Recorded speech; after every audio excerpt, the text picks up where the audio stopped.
know, this guy was in here the other day talking to me. And he said, hey, there's something screwy in the world. The people without guns are winning.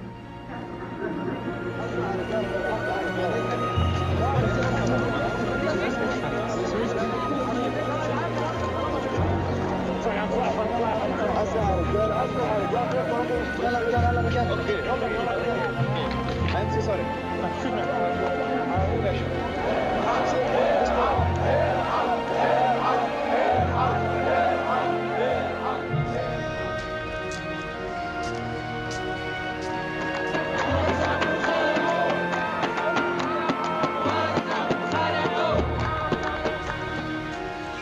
Well, let's go live to Tahrir Liberation Square. We can speak to a freelance journalist who joins us on the line now. Rory, we were hearing about those heightened security measures today around Tahrir Square.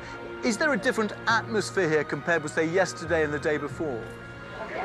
Yes, it's an incredible atmosphere today. That cross-section of Egyptian society that left Tahrir Square yesterday is back in force now. They've managed to re-energize the protest. There's very young children, women, older men here. People are singing and dancing. There are many instruments in the square, and it's more full here than it has been in days.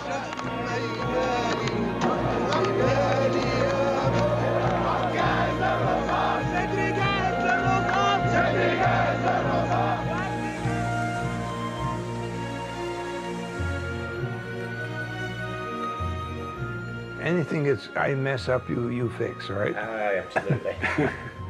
Or Rory fix it. You'll fix it, yeah.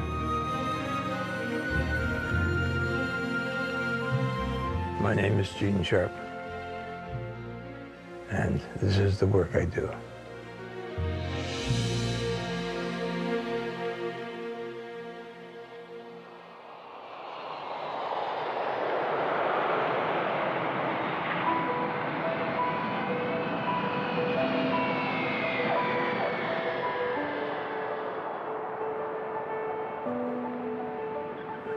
What do you do? How do you describe your work? That's always a problem, describing my work, because it doesn't fit a lot of the people's preconceptions.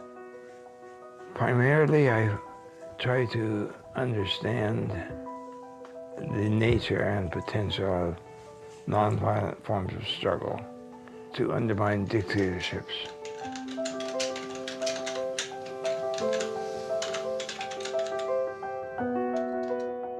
This is a technique of combat. It is a substitute for war and other violence.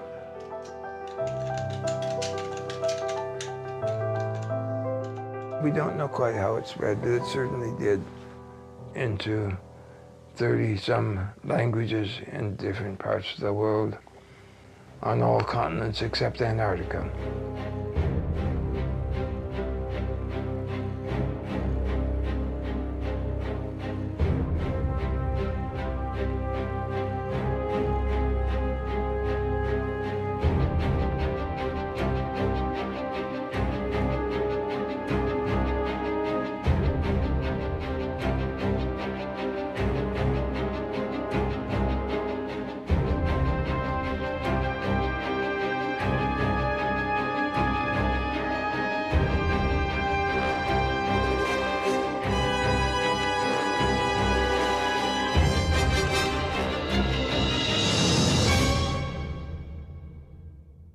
Oh, the famous 198 methods. This seems to have been an extraordinary response. That's simply the 198 specific methods, the specific forms of strike or economic boycott or civil disobedience or protest. Exactly kind of the counterpart of military, different kinds of military guns or bombs in a military struggle.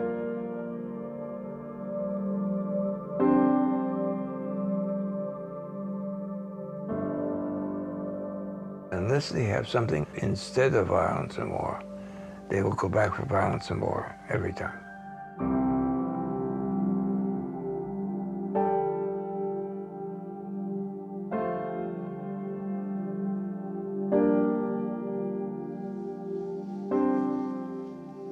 I came to work at the Albert Einstein Institution very shortly after graduating from college, and I had been concerned about the world. It was 2001. It was a very interesting time to be entering the workforce, and I was thinking about entering some development field, working for a charity, an NGO that's very consistent with my family background.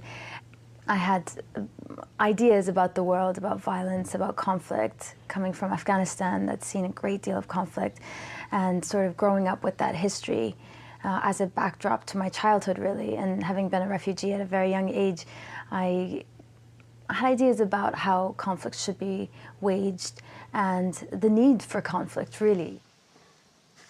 You know, I had perceptions of the anti-war community and the peace community as being really naive, that people are not going to give up violence, and that they should not, that some conflicts must be waged.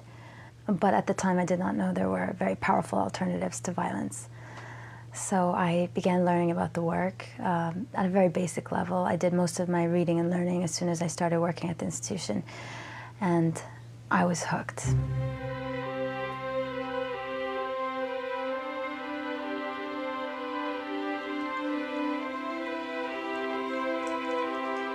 I didn't start out to do this.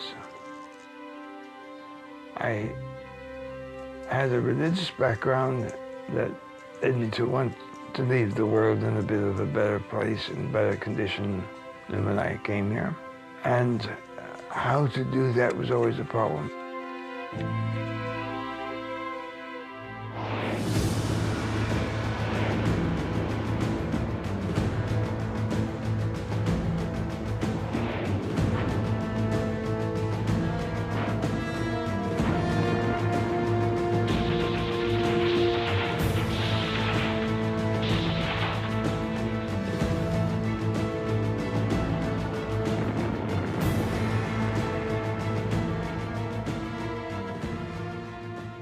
I was maybe 25 or something like that.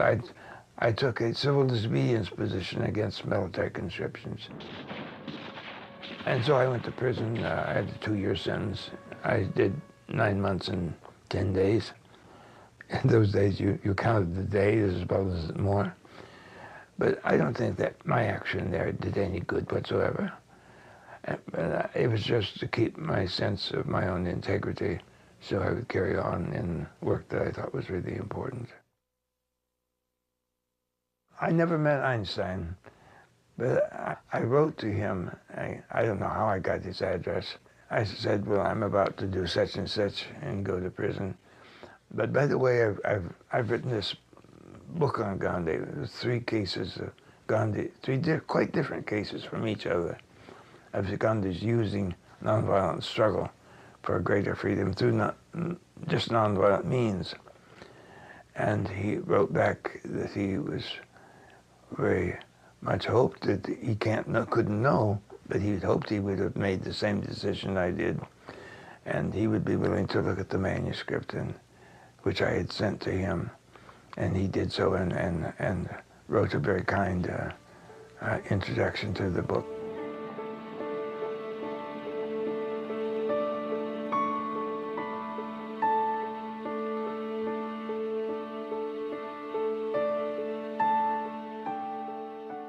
If you can identify the sources of a government's power, such as legitimacy, such as popular support, such as that institutional support, and then you know on what that dictatorship depends for its existence. And since all those sources of power are dependent upon the goodwill, cooperation, obedience, and help of people and institutions, then your job becomes fairly simple. All you have to do is shrink that support and that legitimacy, that cooperation, that obedience, and the regime will be weakened, and if you can take those sources of power away, the regime will fall. And that was a sort of eureka moment, that this was not just a theory, and this was something that actually had been applied in many different historical cases. And that was very, very important. And how did you feel at that point? At the point, the that eureka point? Yeah. Oh, greatly relieved. Greatly relieved, because that's what made it all reality.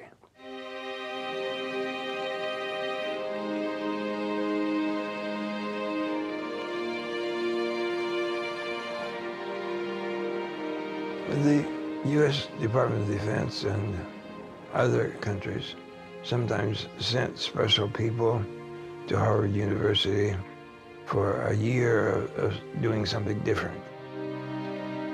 I had a program within the Center for National Affairs on nonviolent sanctions, on nonviolent forms of struggle.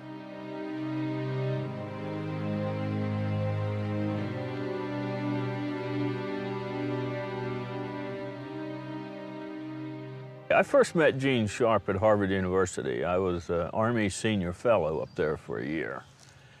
And one day I saw a notice on the bulletin board about program for nonviolent sanctions at 2 o'clock this afternoon. So I had nothing to do, so I went to see who these peaceniks were and to confirm my preconceived notion that they probably had rings in their noses and ears and dirty. And so I went up there just to see them.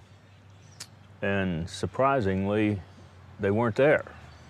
I saw, you know, regular looking people there. And a few minutes after we all sat down, this little short, soft-spoken gentleman comes to the front of the room and says, "My name is Gene Sharp, and we're here today to discuss how to seize political power and deny it to others." I say nonviolent struggle is armed struggle. And we have to take back that term from those advocates of violence who try to justify with pretty words that kind of combat. Only with this type of struggle, one fights with psychological weapons, social weapons, economic weapons, and political weapons. And that this is ultimately more powerful against oppression, injustice, and tyranny than is violence. That got my attention.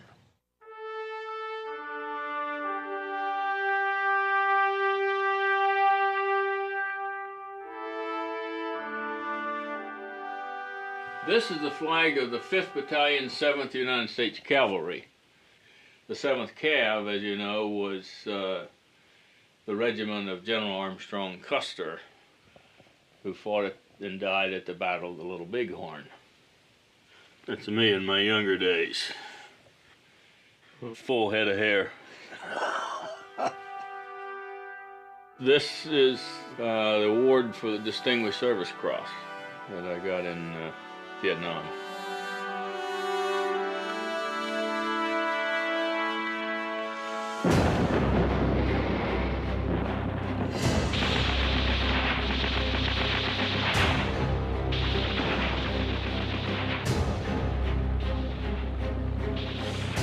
I think Vietnam influenced my view about the importance of nonviolent struggle, and particularly the importance of getting Gene Sharp's ideas out to the rest of the world, because we must have an alternative. Vietnam convinced me that we need to have an alternative to killing people.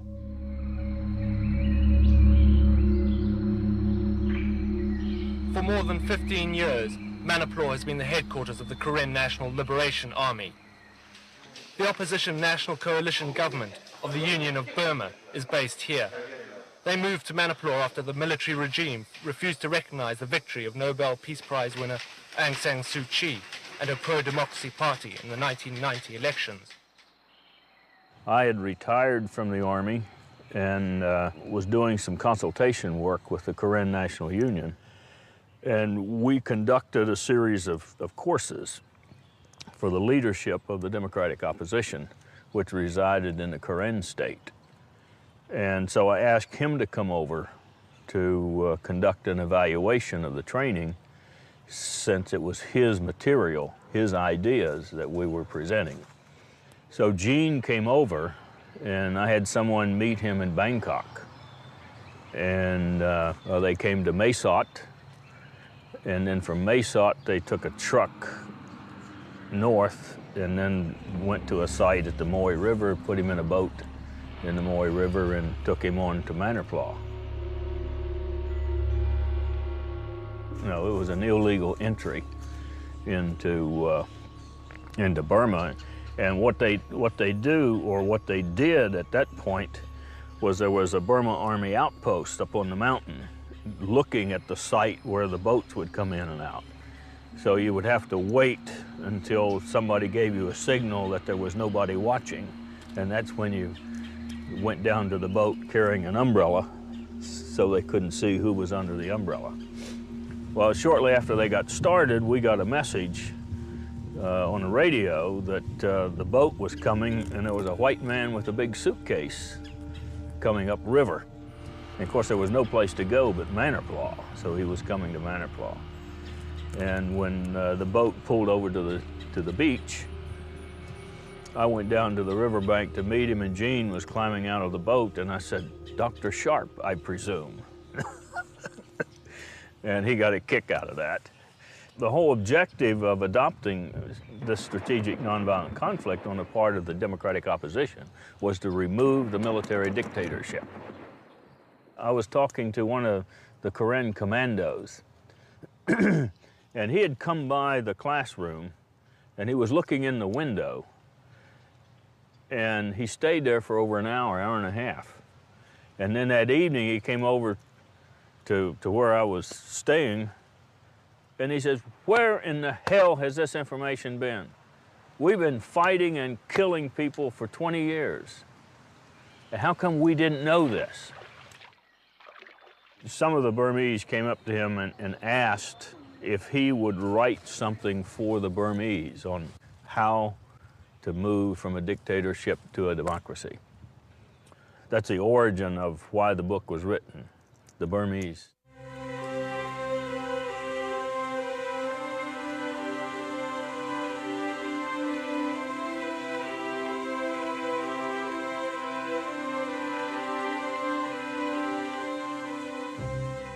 I couldn't write about Burma, honestly, because I didn't know Burma well. And you should at least have the humility not to write about something you don't know anything about. So I had to write generically. If there was a movement that wanted to bring a dictatorship to an end, how could they do it? And so I wrote those series, and they were serialized there, and published in English and in Burmese. And I thought that was it. The military dictators of Burma were denouncing my little publication from dictatorship to democracy, because it was giving some ideas about how their suppressed Burmese and other nationalities living in Burma could free themselves. That's why when someone simply carrying that little booklet with them and smuggling it through, when they were caught, they were arrested and sent to prison for 7 years for carrying a few sheets of paper rather than bombs or guns or anything like that. Dictatorship cannot stand this. Strange things happened. The edition printed in Bangkok in English was on display in a bookstore window in Bangkok. And there was a student there from Indonesia. He saw it and bought a copy and took it back to Jakarta. It led to that distribution under Muslim auspices and contributed somewhat to the democratization effort in Indonesia, which had also been under military dictatorships. And from there, we don't know quite how it spread, but it certainly did.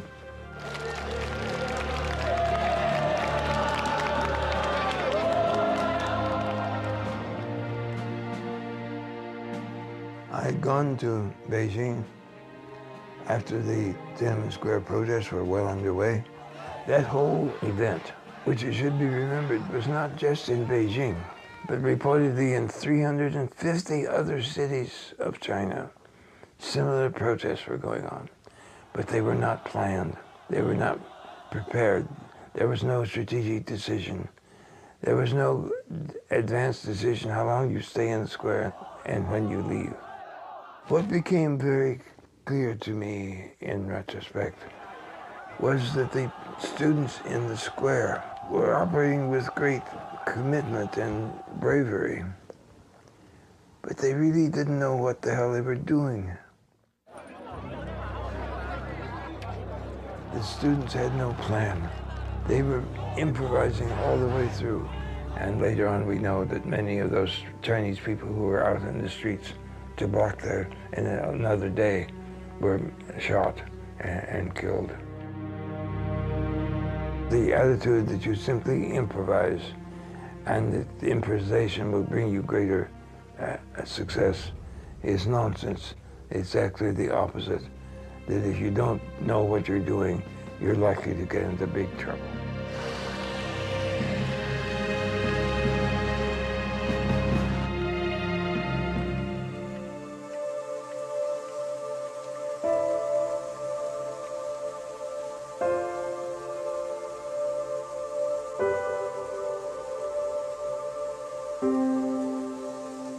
I'd never grown orchids before. I had driven down to Manhattan to see some friends of mine I had known when they were at Harvard. And near their house there was a flower shop. And they had some quite large potted plants of cattleya orchids. So I bought 2 or 3 of those. They for a while, they bloomed for a while, but of course they soon died, but that led me to inquire about other ones and learning more about how you really take care of them and how difficult some of them can be and how easy some of them are.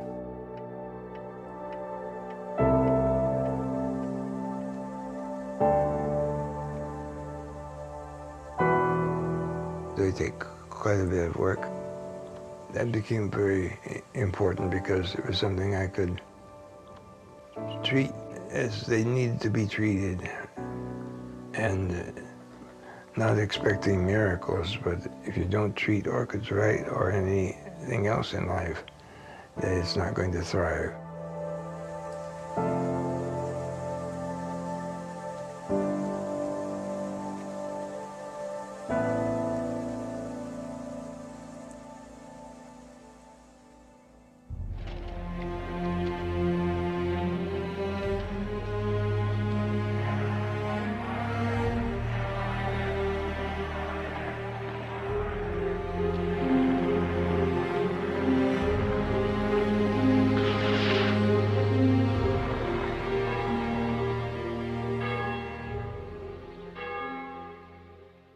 I went to Budapest at the request of the International Republican Institute, which was providing support to the Serbian opposition movement. And one particular part of that opposition movement was Otpor. That's a Serbian word for resistance. He's a retired colonel and he has this type of the military approach, and you know the way he speaks, it's really something that, you know, creates a strange impression with a bunch of students, leaders. We talked for a while, and I said, well, something's missing here.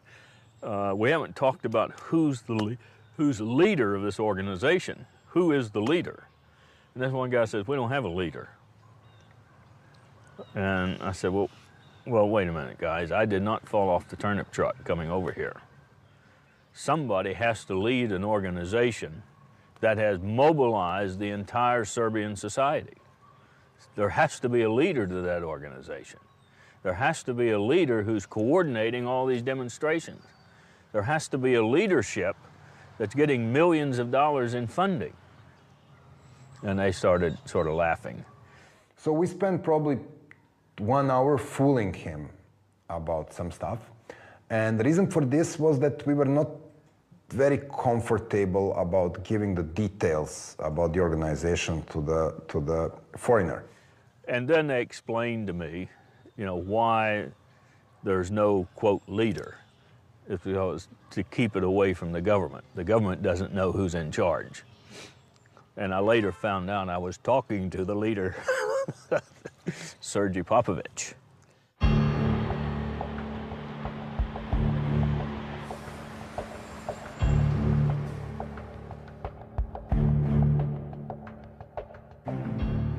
When Bob Helvey gave us the Gene Sharp's The Politics of Nonviolent Action, we were quite amazed. Partly I was ashamed that I didn't know about such a book before, even if there was a translation of From Dictatorship to Democracy in Serbian, but I've never seen it. And seeing the knowledge of how power operates and how pillars of the support operates, and all of this stuff we needed to learn hard way throughout our experience, written systematically in one place was quite an amazing thing. And from that moment I knew I will read it, even it was quite a fat book, but I didn't know how much it can influence the way we think, and also I didn't know how useful it will be in developing our own future trainings.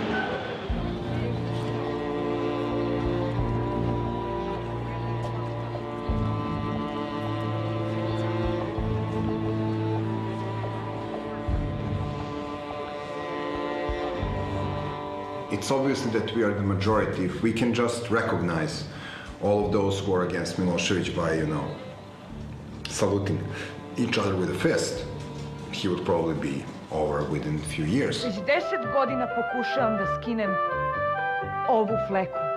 Verujte mi, sve sam probala. Sada se pojavila nova mašina. Ona ima odličan program koji pouzdano, sigurno i nepovratno skida ovu i slične mrlje. Dozvolite mi...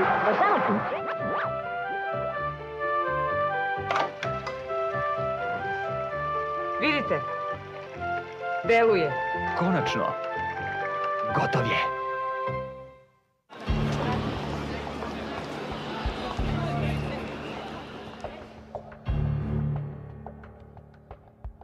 Atomization is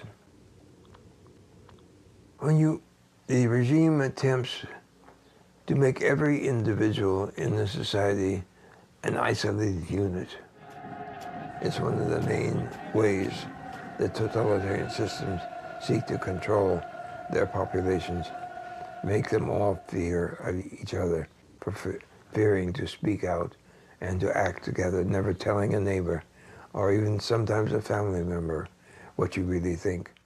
And that's why it's so important that you begin with these very, very low-risk activities so that people can put their foot forward for the first time, put their toe in the water of revolutionary change. That's the foundation that we work on, is changing the obedience patterns, moving the obedience to a willing obedience rather than a coerced obedience. By seeing the example of the demonstration of bravery by other people, now it's we. And we can do something that I alone could not do. During the 96-97, we were walking day after day after day, and the police was blocking streets, and our numbers were start falling because it was obviously too boring for the people to demonstrate every day in a harsh winter. So we said, okay, why won't we go home and try to make noise from our balconies? So we start hitting pots and pans, and this spread like fire throughout Belgrade and other cities, and radio stations were, transmitted, oh, it is very loud in this neighborhood, oh, these people are using the loudspeakers, oh, there is a disco club joining the protest. And we were doing it from 7:30 to 8 p.m. as a response to the state TV news. That was the answer of this is what we don't watch your crap. We do our own thing. From the pots and pans to doing the stickers, so the stickers can be done in every building. And also the things like, will you go and prosecute the kids for wearing Otpar t-shirts when there is not one single law which bans wearing anything on a t-shirt?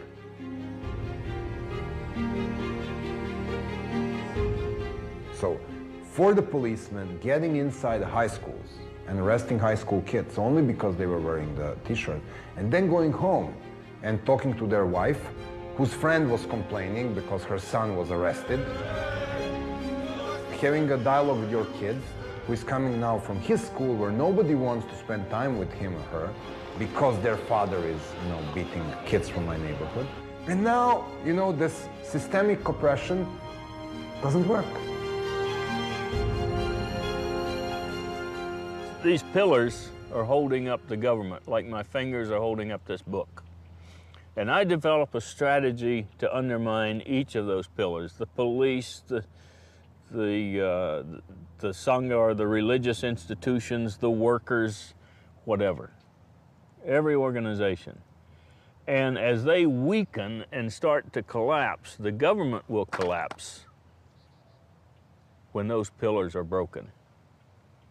Ideally, we want those pillars not destroyed, but transferred over to the democratic movement. If you want these pillars to shift sides, you need to co-opt people. You can co-opt people by two means. If you put a price on what they are doing for the sake of the regime, or give them the clear message that there will be a place for them in the future society. This is exactly what Otpor was done. We were telling the police that we are both victims of the same system. They're pushed to do things they wouldn't like to do. We are pushed to the streets instead of sitting in the classrooms. There is no reason to have war between victims and victims. One victims wear blue uniforms, other victims wear blue jeans, but there is no reason for this conflict. And this worked, really worked. And it worked in Georgia, it worked in Ukraine, it worked in many other places in the world. This is the way you do. You go and co-opt from discursive pillars. You don't throw stones to the police.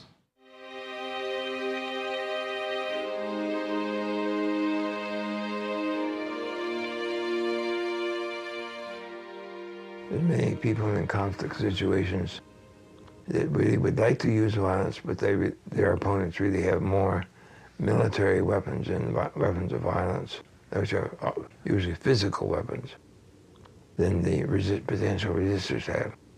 So if the resistors choose to fight with violence, their opponent has all the advantages in that situation because you're choosing to fight with your opponent's best weapons.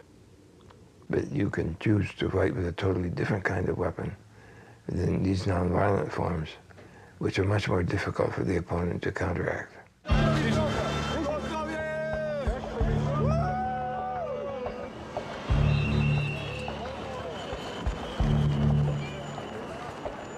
It's very difficult to build a nonviolent march, because what you need is only one agent provocateur, or only one lunatic or drunk person throwing stone at the police. So my question is, you have 20,000 peaceful demonstrators, you have one idiot breaking out the window, and these people got all of the media attention. So this is the message which can efficiently undermine your movement. Big concentration tactics are very difficult to control.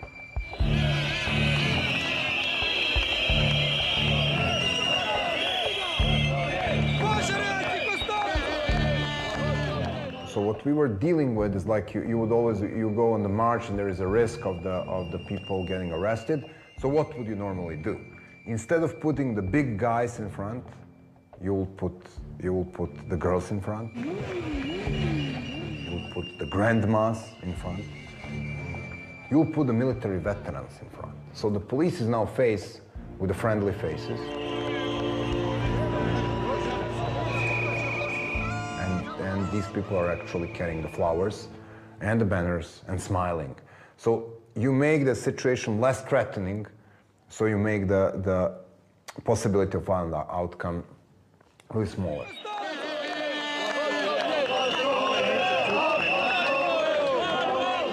October the 5th should be seen in a context of a successful strategy, and that was not the day like many spectators of media like CNN.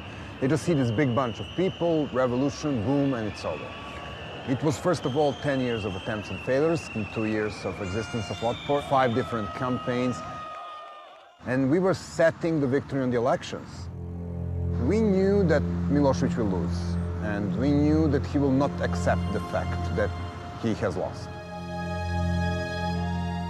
So there was this 10 days of increasing pressure that was very important, because not only we brought all the country to the standstill, including the general strike, efficiently dragged down the 70% of electrical power, and if you look to the gene's mechanisms, this is called a non-violent coercion. So first you try to convert somebody, then you try to accommodate somebody, and then you go to the coercion. In non-violent coercion, your opponent, in this case Milosevic, was ready to continue the struggle. In fact, orders were given to the police to react against the people. But people were not responding to these orders because the policemen will know that if they shoot into the crowd of hundreds of thousands of people, including their own kids, they will go down to the sink together with Milosevic. They didn't want that to happen. But this is why this preparation period was so important, because throughout this period, after victory in the elections and generally strike, we successfully explained to the people in the police and in the military that it is not, again, government against the opposition, but this is the people as whole, Serbian people, against Milosevic.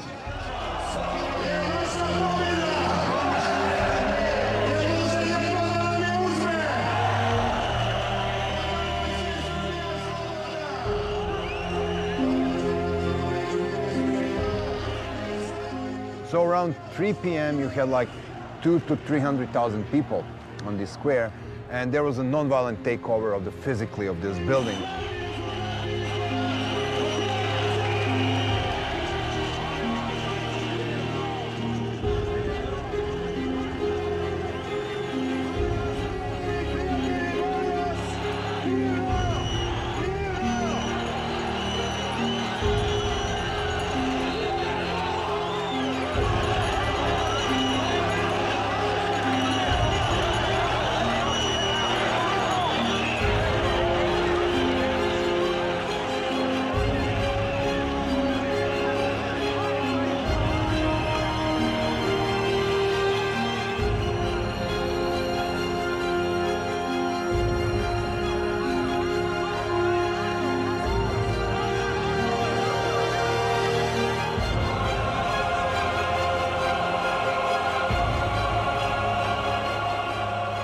And this is where the people who broke into the building at the October the 5th found many leaflets pre-marked for Milosevic. So this is where we, actually the physical cheat was taking place on the second floor of this building.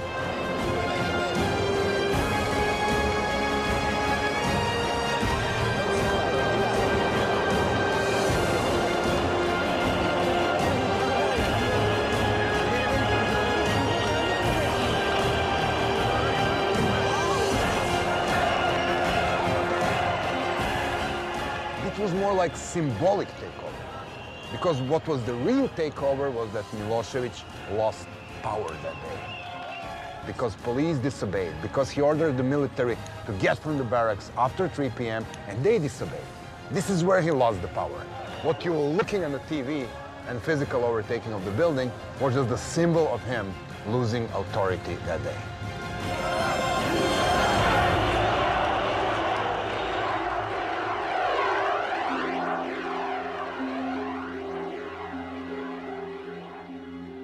I think what we learned from Bob and what comes and derives from Gene Sharp thinking and writing influenced the way we think, and also made our struggle more efficient in a very important point when we were preparing for a decisive struggle.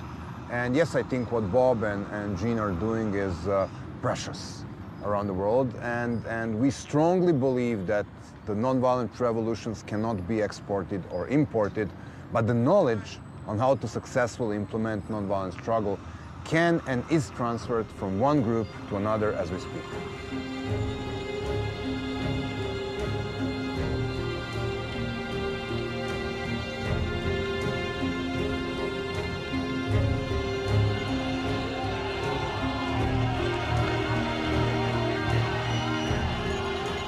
Well, I felt good that here was a revolution that occurred nonviolently. There was no violence on the part of the Democratic opposition. And it shows that what Gene was talking about year after year after year, there are realistic alternatives to violent conflict.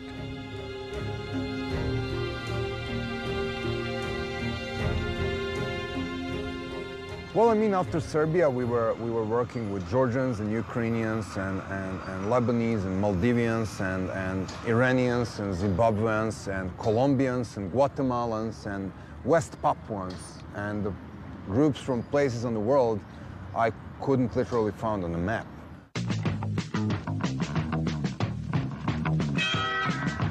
إذا كرفت ما تزعل عندك صابونة جرفنان. بعد 20 سنة بدون تغيير الموضوع ما هي. عاوز ليه ودايك ودايك ودايك وعصر وعصر وعصر وعصر وعصر وعصر.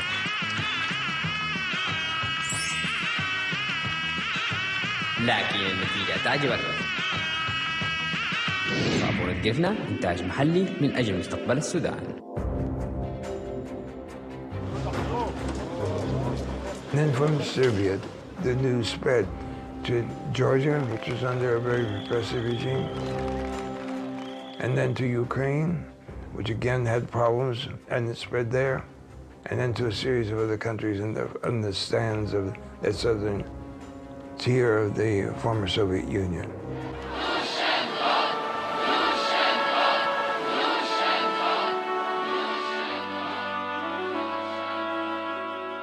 В цих таких протестних середовищах панували доволі різні настрої, зокрема, були люди, які готові були до якогось силового протистояння.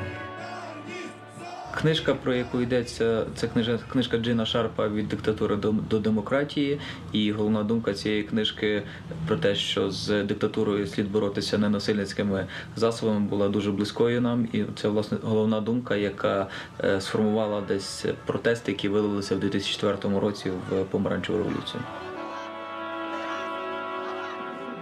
Я думаю, що навіть безпосередньо з книжкою, з ідеями Джина Шарпа було знайомлено десь, може, десятки тисяч людей, а з ідеями, можливо, навіть не розуміючи, що це ідеї Джина Шарпа, і цими ідеями заразилися вже сотні тисяч людей, учасників помаранчевої революції. Якщо говорити про його ідеї, навіть якщо люди не знають, що це, власне, ідеї Джина Шарпа, то, я думаю, вони є дуже поширеними і дуже впливовими у світі.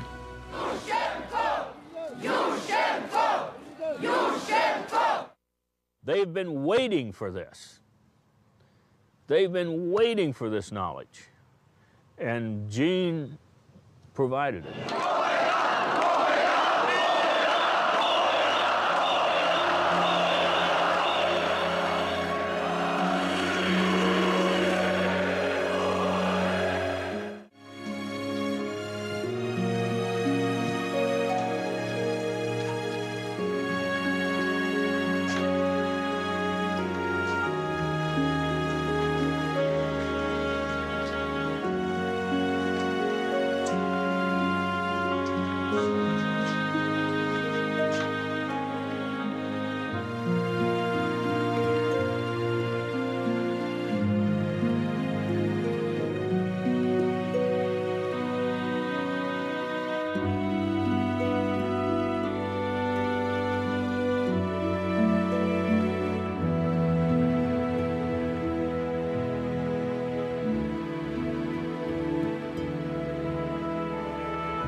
How did it feel watching your work spread?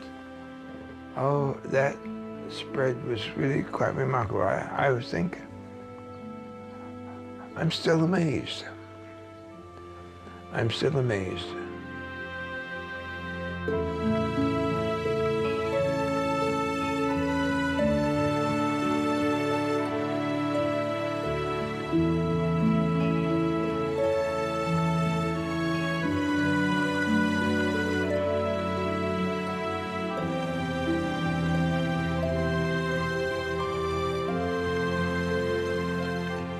So to have this piece, which I regard as very introductory, I think it was maybe 70 or 80 pages, to take off like that, was a confirmation that the analysis was more or less accurate.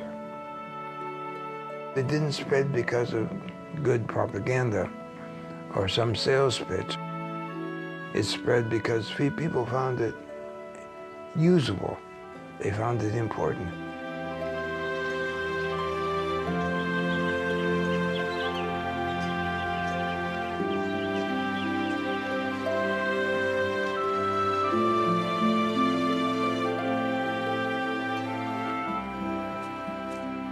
I've worked with some people in Venezuela. I worked with some people from Zimbabwe. I've worked with people from Iraq, Iran, Tibetans, and possibly a few others. And in most of that work, I was promoting basically Gene Sharp's work and the idea of strategic planning. Don't you even think about that. When we first moved in here next to Bob, I was always afraid that someone would try to come in and get rid of him because he'd been all over the world doing all sorts of things. We bought weapons to defend ourselves. I was afraid they get the wrong house and we'd be done. What did you buy? Bought an AR-15 and a shotgun and some other weapons. That's not all he's got. Well, my wife wanted a pistol, and we were trying to decide which would be the right choice. And I was talking to Bob about it over the wall, and he brought me like 13 or 14 pistols, and he said, well, you use this for this or this for this. So it's pretty interesting. I had no idea he was so well armed. Hey, we could stand off the army up here. There has been more done by nonviolent struggle to liberate people from communist dictatorships and other kinds of dictatorships than anything the Pentagon has done with all of its billions and billions of dollars for 40 years. And yet we can't even get a $5 or $10 million budget to do some research in this field. I finally concluded after many years, instead of spending my time trying to raise money, which was usually fruitless, I would concentrate on the quality of my work and the amount of work I was able to produce. And if people could see that work was important, then they could also see that it was important that it receive funding. We've had a sort of a drying up of resources, and we've had a lot of difficulty in getting support, financial support for this type of work. For example, a story that I heard that a foundation was exploring the possibility of funding our work, and then I think there were some calls put into their attorneys, and very quickly they said, sorry, we can't do this. And I think they feel that it's getting into a territory where you're moving beyond development and sort of building civil society and helping organizations. You're really trying to bring down a government.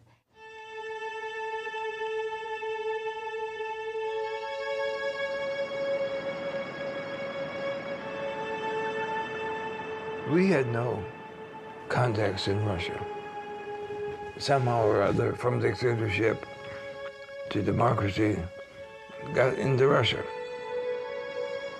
This new translation was at a print shop in Moscow and was being printed. While the presses were operating, the FSB raided the print shop. The FSB was the new version of the KGB. And he looked at this item in the presses.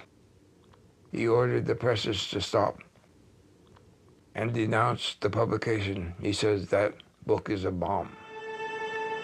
The page proofs were taken to another printing press outside of Moscow and nevertheless printed.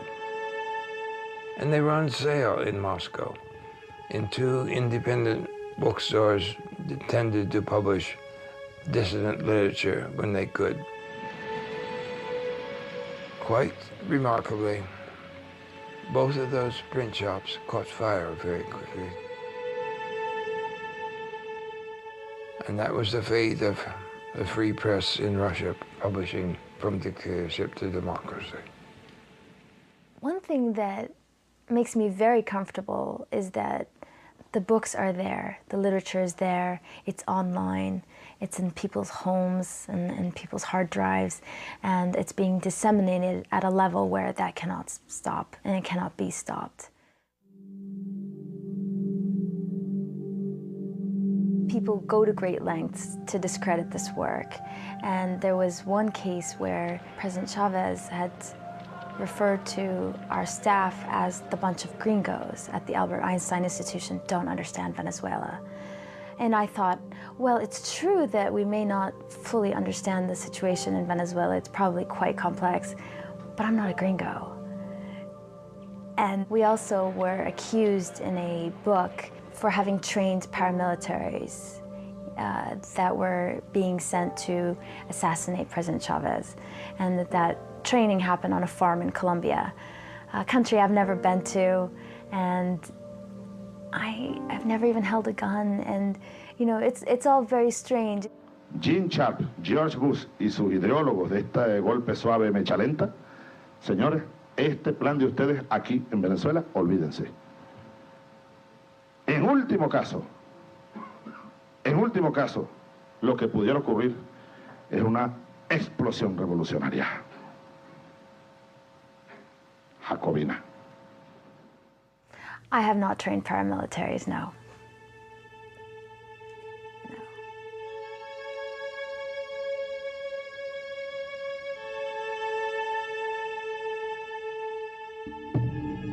کاخ سفید، واشنگتن دی سی. جین شارپ، نظریه پرداز نافرمانی مدنی و تئوریسین انقلاب‌های مخملین که تألیفاتی در این موضوع دارد.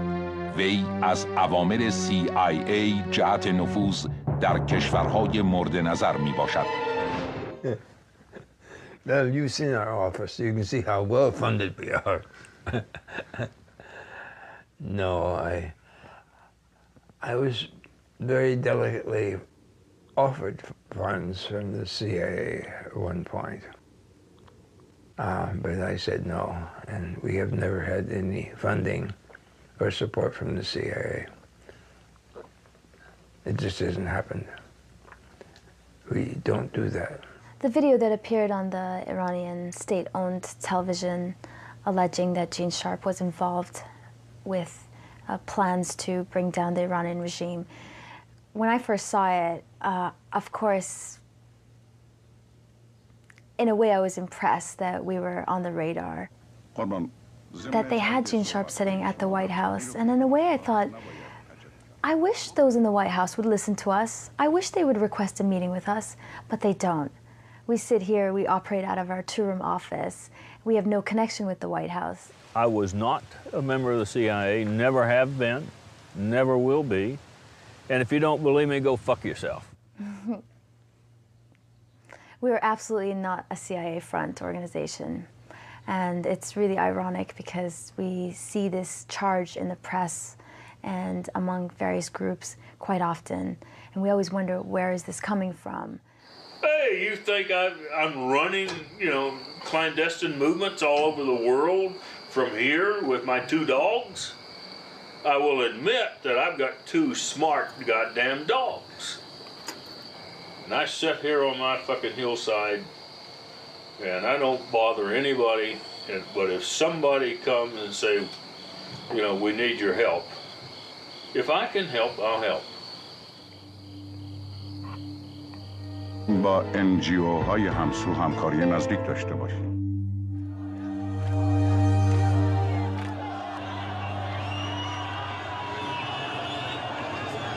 There are thousands upon thousands of people streaming down through the main boulevard, all heading in the same direction. It's quite something. They're waving green flags. People are hanging out of cars, giving the V for Victory sign. I was not sure people would turn up given the warning, and I'm wrong. When people are slaughtered, when they are beaten, this produces a process of what I call political jiu-jitsu, in which the opponent's supposed strength is used to undermine the opponent by alienating more people from supporting that regime, mobilizing more people into the active resistance.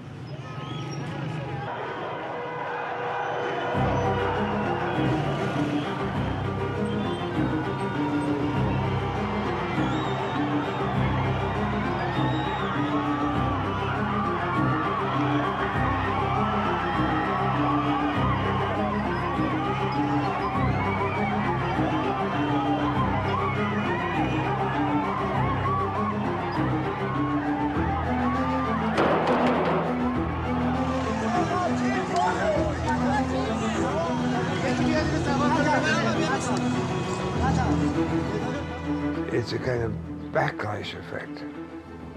If the regime is so brutal, then instead of intimidating people, which the regime intends, it causes other population groups and institutions to withdraw their cooperation and their obedience, and that loss of power and control, that more people join the resistance.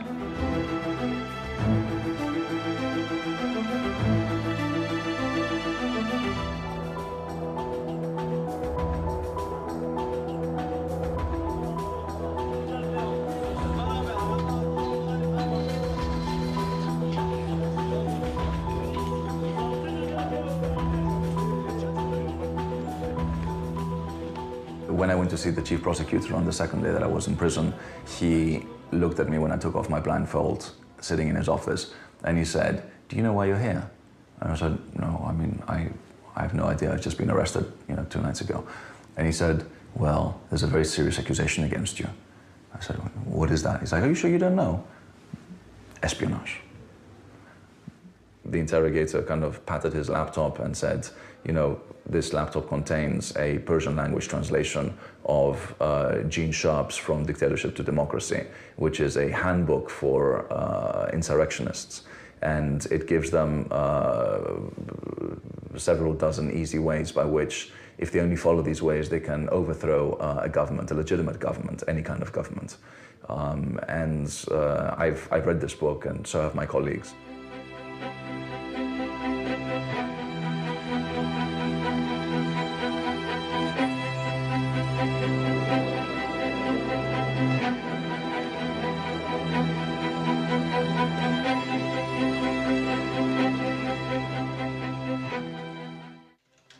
We see people in many countries and many situations that feel there is nothing they can do, and that the steps they can take are mainly in sort of waiting for an external group to assist them in their liberation or to come in and help them by some means.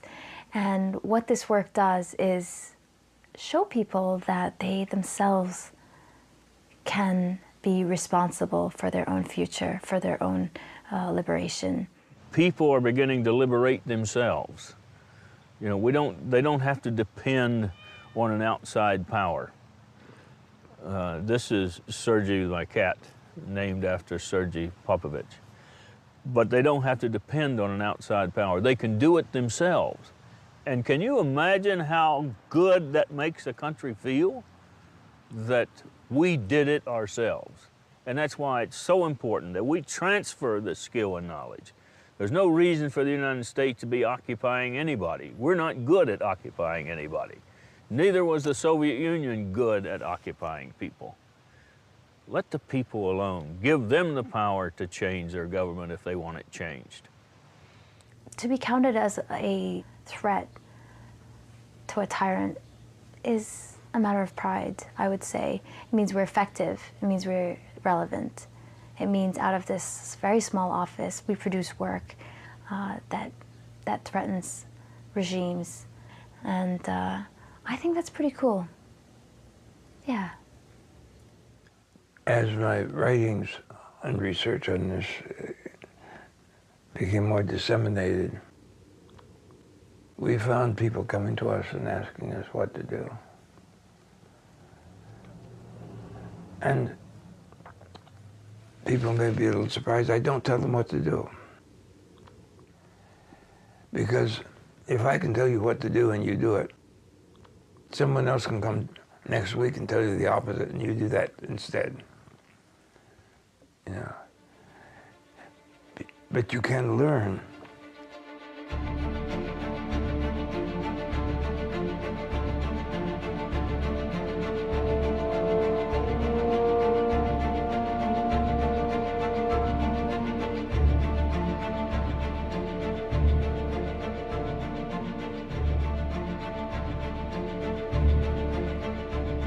مستنيين الحدث اللي هيكون شرارة اللي هيحرك الناس كلها بصورة كبيرة. يعني في محافظات كتير حصلت، لكن الشرارة نفسها اللي تحرك الناس كنا مستنيينها. ودي كانت تونس.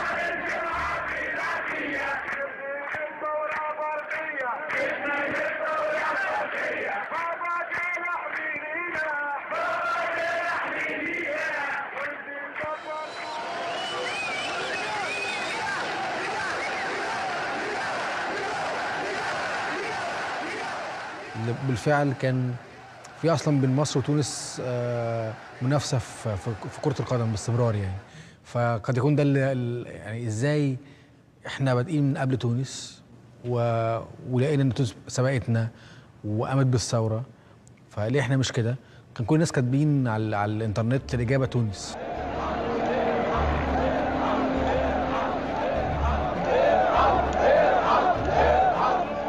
طبعا بالتاكيد كان في تاثير جيد لكتابات جون شارب ومقالات كثيره وكتب كنا جبناها من الانترنت وقريناها، وبدانا بالفعل نطور من ادائنا بصوره كبيره جدا، وعرفنا جوهر فكره اللاعنف بصفه عامه. وكذلك شفنا برضو افلام وثائقيه كتير موجوده على الانترنت بتتكلم عن تجارب شعوب اللي بدات تتكلم عن او تطبق فكره اللاعنف. فكان في الهام كبير جدا للفكره نفسها، سواء من الافلام الوثائقيه اللي شفناها او من الكتب اللي قريناها.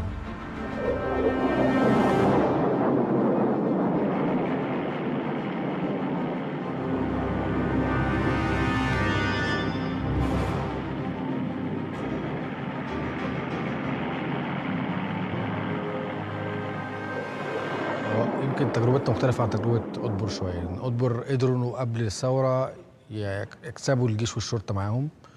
إحنا مختلفين شوية، إحنا الشرطة كان طبعا معركة كبيرة جدا، والجيش كان واقف على الحياد طول الوقت واتدخل لصالحنا في نهاية المطاف يعني. فالتجربة مختلفة إلى حد كبير بيننا وبين تجربة أطبر في صربيا.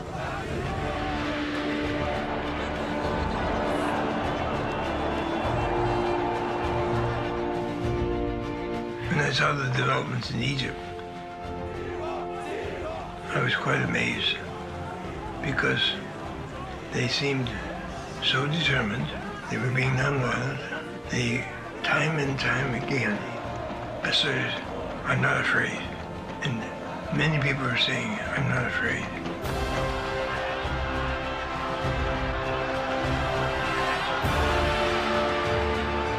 When there was extreme brutality, I expected either the protesters may not come back again, they may submit, or some may go into violence, especially when there had been some scattered violence in the square.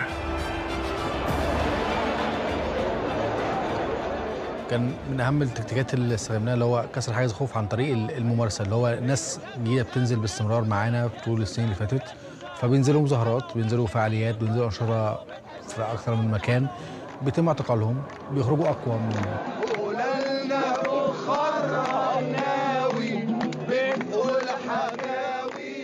طبعا التكنولوجيا كان ليها دور كبير جدا في التواصل بصوره اسرع، في توصيل الرسائل للناس كلها وحشدهم احيانا. كان في دور للتكنولوجيا عن طريق التنظيم الداخلي. ساعات كنا مثلا عندك مجموعات في المحافظات، فانت عايز تكون على تواصل دائم بمجموعاتك في المحافظات، فبدل ما نعمل اجتماع كل اسبوعين لرؤوس المحافظات، طب ممكن عن طريق الفيسبوك، عن طريق سيكريت جروب على الفيسبوك، عن طريق كونفرنس على الياهو او على سكايب او على بالتوك، عن اي برنامج نستخدمه للتواصل باستمرار. كل الحاجات دي ساعدت كتير عن طريق نشر الافكار. كلموا عبري، ارحل يعني امشي، ارحل يعني امشي، يلي ما بتفهمش، يلي ما بتفهمش، ارحل. ما حدش معانا. خلي الشعب يزورنا. يا سوزان ويا سوزان، يا سوزان ويا سوزان، كنت حلوه وبتحبيه، كنت حلوه.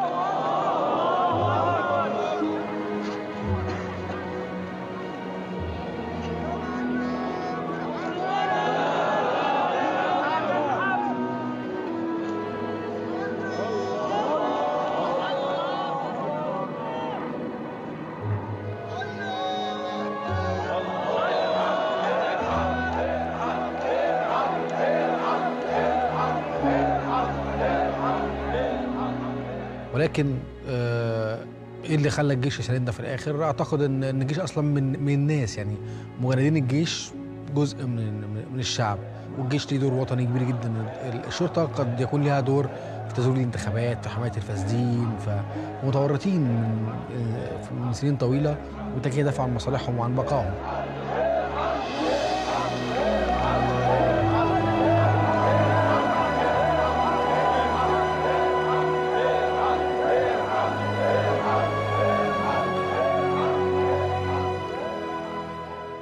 وكنت لسه راجع ميدان التحرير وداخل على الميدان من بوابات التفتيش اللي كنا عاملينها باستمرار يعني، وكان في كافيتيريا تقريبا مشغله تلفزيون بصوت عالي. بسم الله الرحمن الرحيم.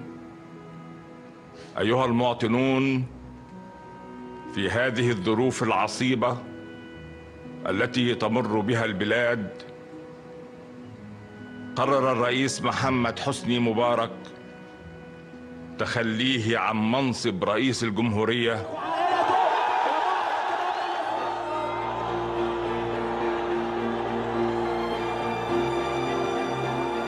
خطاب التنحي. فجننت لما سمعت الخطاب يعني، وقعدت اعيط اللي هو اخيرا الحلم اللي بقالنا سنين استحملنا كتير عشانه حصل يعني. كان يعني لحظه بجد صعبه. دخلت الميدان بعدها جري عمال ازعق، لقيت الناس كلها بيعيطوا يصرخوا بيضحكوا بيرقصوا بيغنوا. كان طبعا لحظه تاريخيه يعني. وكان احساس بعدها انه يعني مش مصدق يعني، قعدت كذا يوم مش متخيل يعني معقول.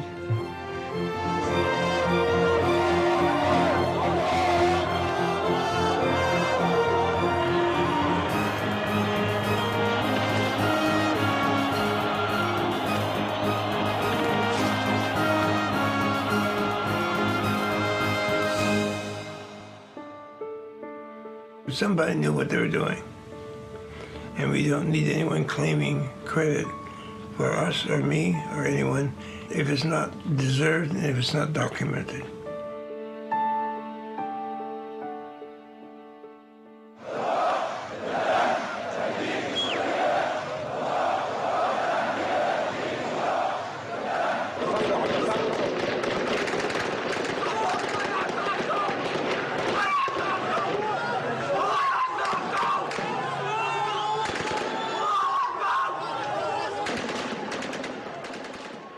Massacre in Juma, 15 so far killed. معك أسامة. أني الحمد لله جبت لك رقم طبيب شاف القتل بالمعظمية. This is a video of a kid that's been shot at. One brother is shouting, my brother, my brother.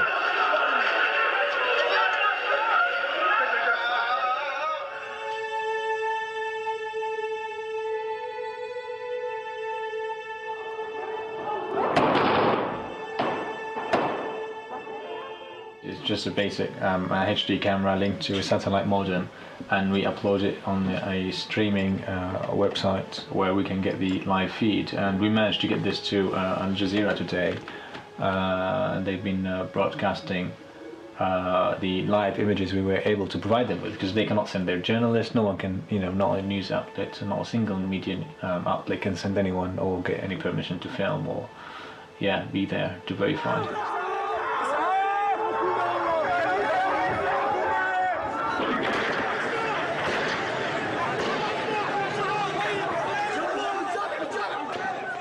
The reporter over there on the CNN, I was talking with her, just liaising what took place, what's gonna happen, and what information we can provide. The videos you've seen there on CNN, we have some people uploading these videos now on CNN, on Al Jazeera here, Arabic, Al Jazeera English, ABC, France 24, BBC, Sky. So we have someone uploading these videos on their websites, and we're already in contact with various media outlets now. If they need confirmation of videos or confirmation of fact verification or eyewitness accounts, we can provide that. Without the modern technology, you wouldn't be able to make it. So absolutely, the regime would have killed it in the bud.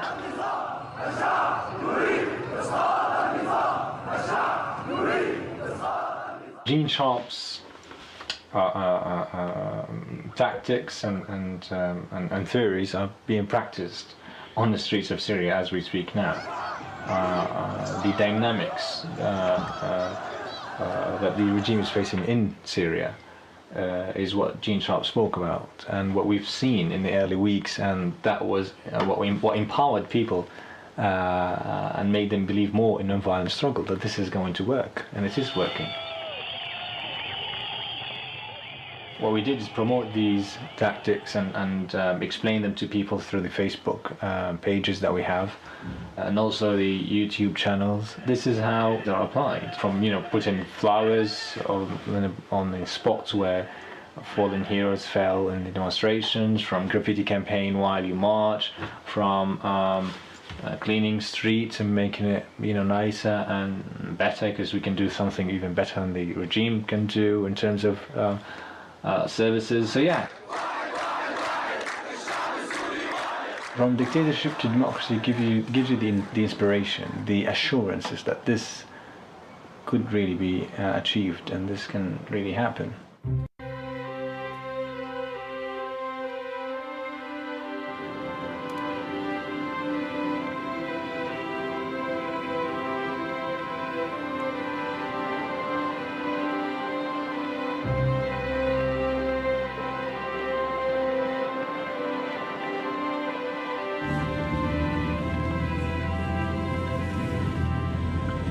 We're going to see Gene Sharp, and there's some, critical questions we have in mind. I know he might be reluctant to comment on a specific country situation because he always says, I do not have enough knowledge on the local issues and background info experience. But there are some strategic questions on a macro level that we are facing, and it will be very helpful to get his insights, at least.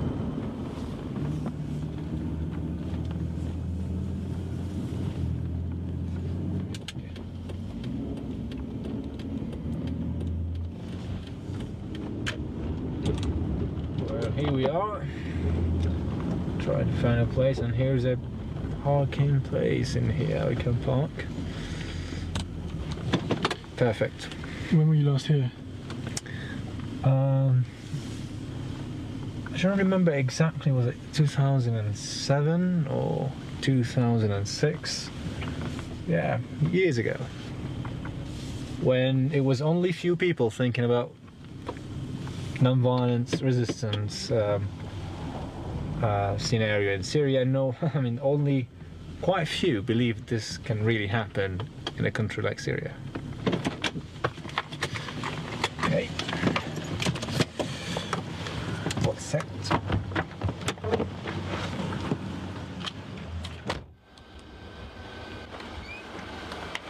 Hi, Sama, how are you? Good, Nice to see you again.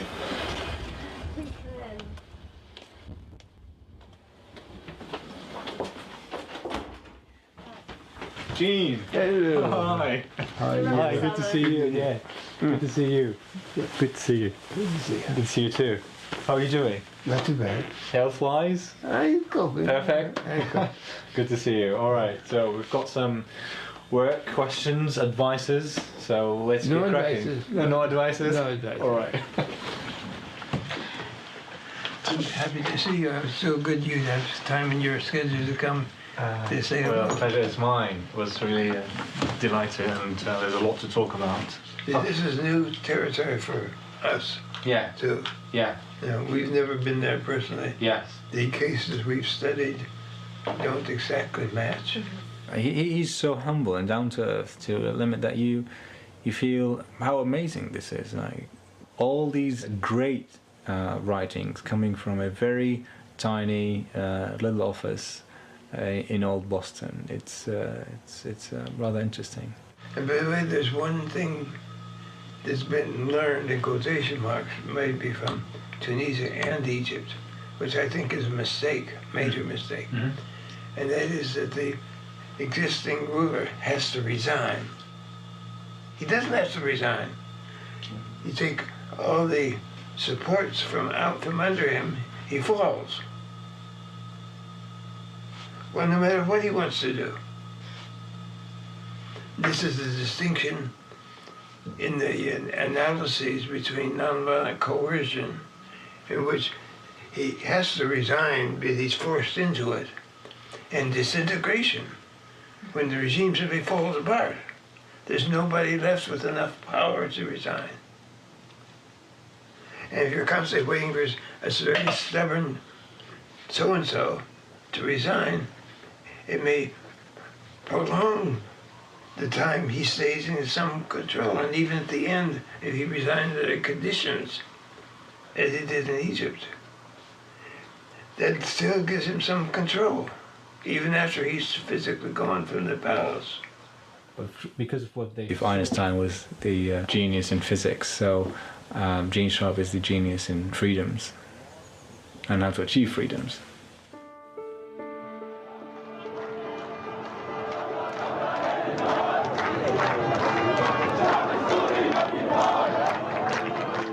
I feel good in a way that we're spreading the word, and if people follow Gene's advice on how to think about waging a nonviolent struggle, sooner or later they'll win. See, the advantage that we have using this form of struggle, the people against a tyrant, as long as we don't surrender, we never lose. And that's key. As long as you haven't given up, you haven't lost.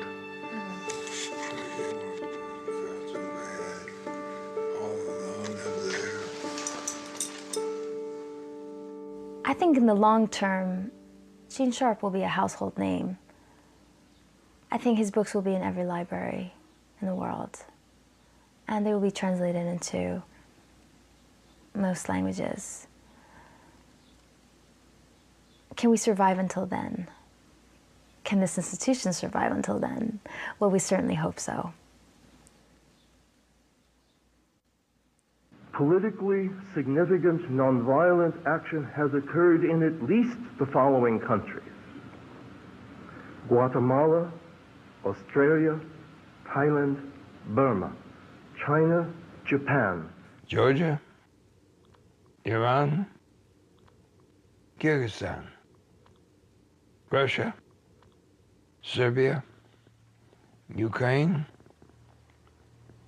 Venezuela, Vietnam, Zimbabwe,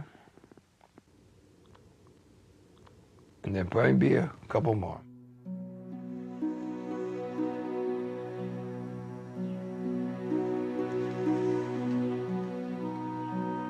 I think there's a father-daughter relationship developing there. They can sit down and talk, and they're on the same wavelength. She protects him, and I think she loves him as a daughter loves a father. Gene Sharp is someone who is, of course, my personal mentor, but I think has served as that role for multitudes of people. He is someone who has dedicated his life to providing the means by which oppressed people can self-reliantly gain liberation. And that is something which I believe has changed the world and will continue to do so in dramatic ways. And I look forward to witnessing that and hopefully contributing to that. It's really personal stuff.